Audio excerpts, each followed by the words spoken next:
In yoga, we make use of three basic different styles of stretching: dynamic stretching, active static stretching, and passive static stretching.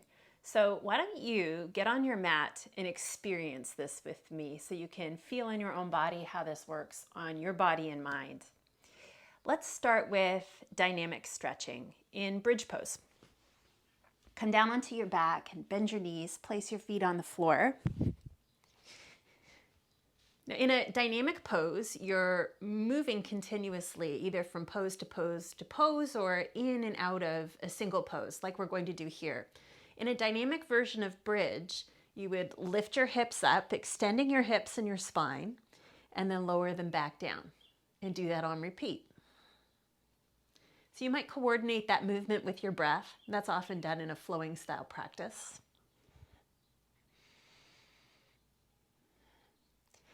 And this repeated contraction and relaxing of your muscles pumps blood through them and warms you up. So that's dynamic stretching. In a static stretch, you hold a pose and you're completely still, like a statue. Let's try an active static stretch in bridge pose. Come down onto your back. Have your knees bent and your feet resting on the floor. Let your arms rest by your sides. Lift your hips up.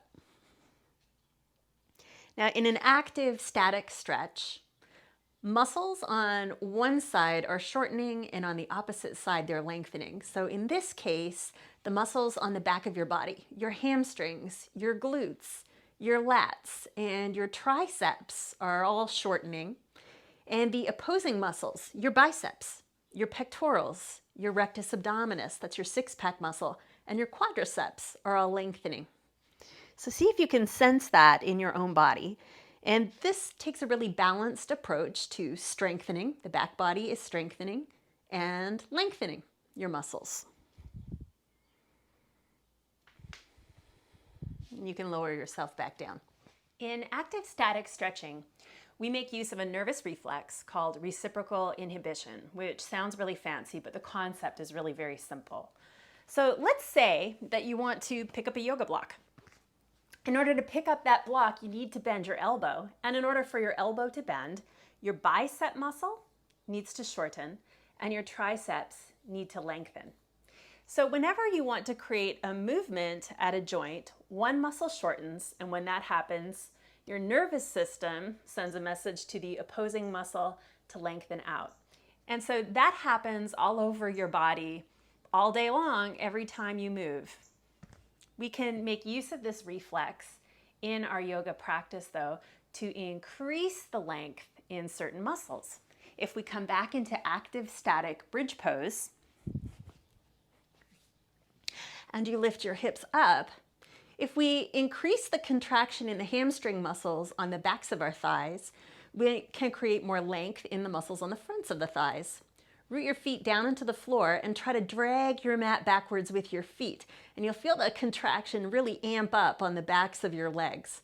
So the more you contract your hamstrings, the more length you get into your quadriceps. And that's how we use reciprocal inhibition in our yoga practice.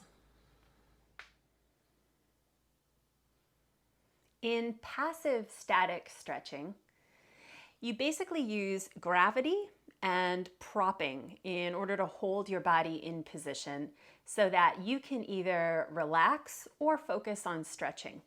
Let's try that in bridge pose. Come down onto your back. You'll need a block or a bolster.